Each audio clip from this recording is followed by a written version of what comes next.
UEFA 챔피언스리그 이강인과 김민재의 운명적 첫 만남.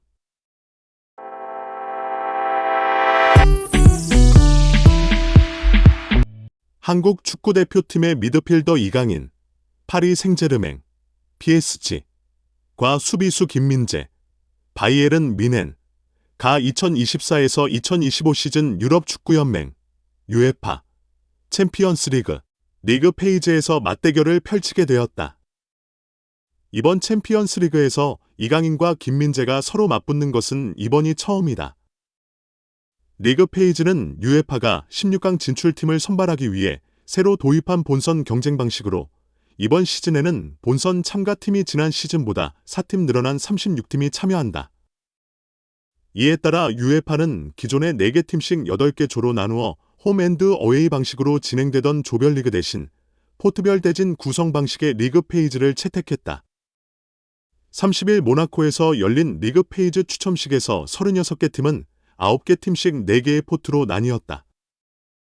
디펜딩 챔피언이자 통산 15회 우승에 빛나는 레알 마드리드, 스페인, 가 포트 1에 배정되었으며 나머지 팀들은 UEFA 클럽 랭킹 순위에 따라 포트가 결정되었다.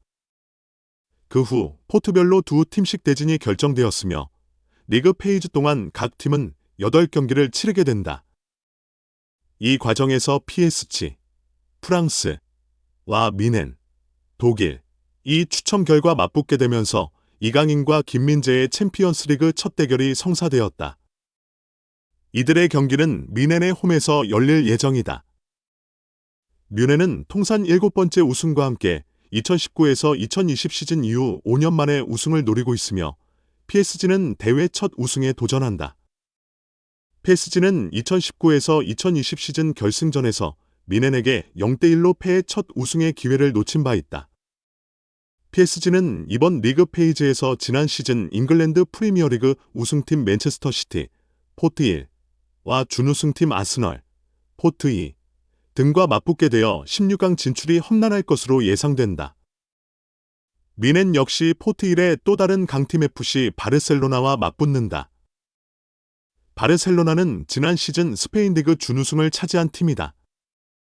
총 144경기 동안 진행되는 리그 페이지에서 상위 8개 팀이 16강에 직행하며 9위부터 24위까지의 16개 팀은 플레이오프를 거쳐 승자가 16강에 진출한다.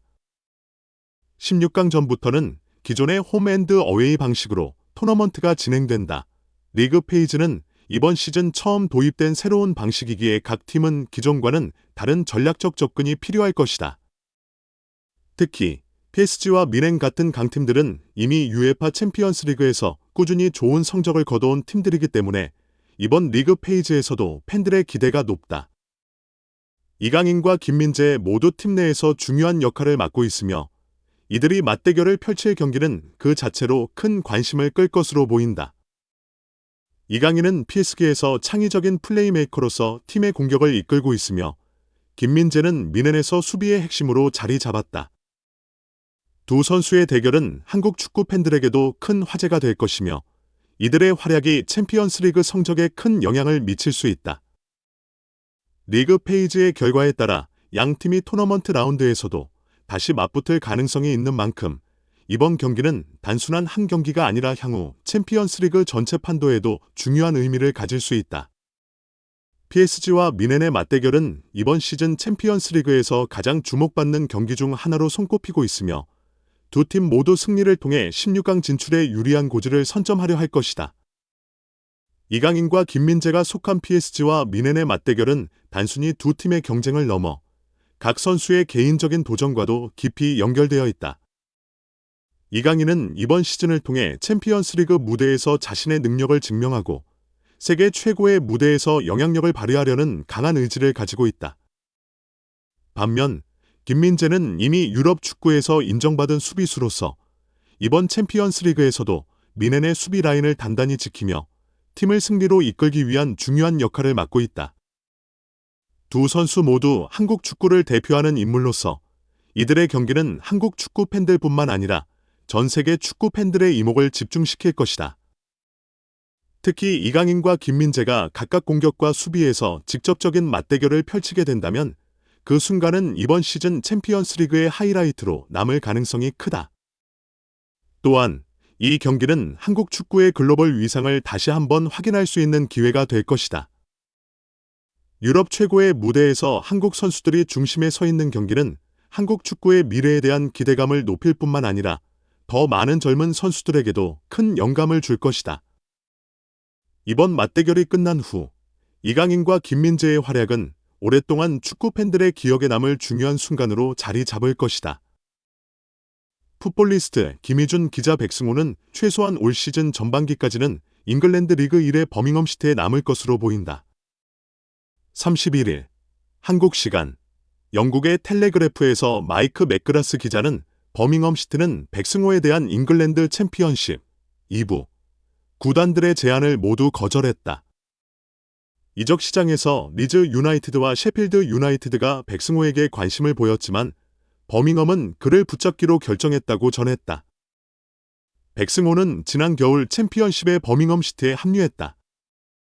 당시 친한파 감독인 토니 모브레이가 그를 적극적으로 원했기 때문에 순조롭게 주전 자리를 확보했다. 백승호는 주로 미드필더로 활약했으며 시즌 마지막 경기에서는 더욱 공격적인 위치에서 데뷔골을 기록하며 잉글랜드 무대에 성공적으로 자리 잡았다. 하지만 팀의 상황은 좋지 않았다. 버밍엄은 치열한 강등 싸움 끝에 3부 리그로 강등되었다.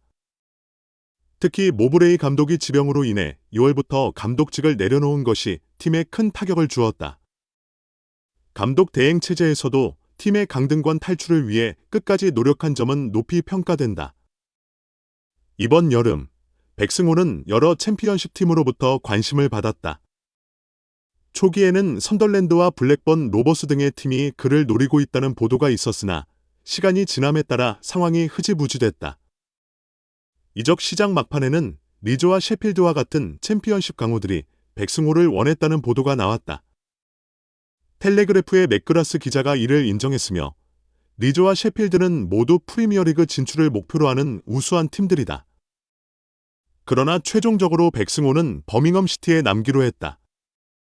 일부 리그의 이적 시장 마감일이 남아있지만 현재로서는 버밍엄을 떠나기 어려운 상황이다. 버밍엄은 승격을 목표로 백승호와 같은 핵심 자원들을 계속 유지하기로 한 것으로 알려졌다.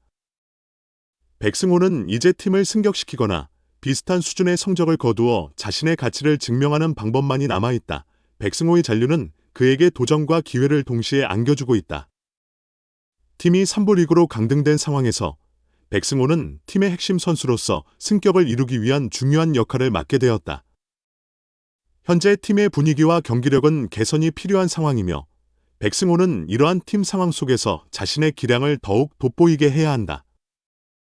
버밍엄은 시즌 개막을 앞두고 전력을 보강하며 승격을 목표로 하고 있다. 백승호는 이러한 과정에서 팀의 중추적인 역할을 맡을 것이며 이는 그의 개인적인 성장에도 긍정적인 영향을 미칠 것으로 기대된다. 팀의 전술에 맞춰 더욱 중요한 경기에서 주도적인 플레이를 하며 팀을 이끌어가야 할 필요가 있다. 팀 동료들과의 호흡을 맞추고 감독의 전술에 적극적으로 적응하는 것이 중요하다. 또한 백승호는 자신의 경기력을 높이기 위해 개인 훈련과 기술 연습에도 집중해야 할 것이다. 팀의 성공적인 시즌을 위해서는 백승호의 안정된 플레이와 적극적인 리더십이 필요하다. 잉글랜드 리그 1에서의 시즌이 끝난 후 백승호가 또 다른 기회를 맞이할 가능성도 있다.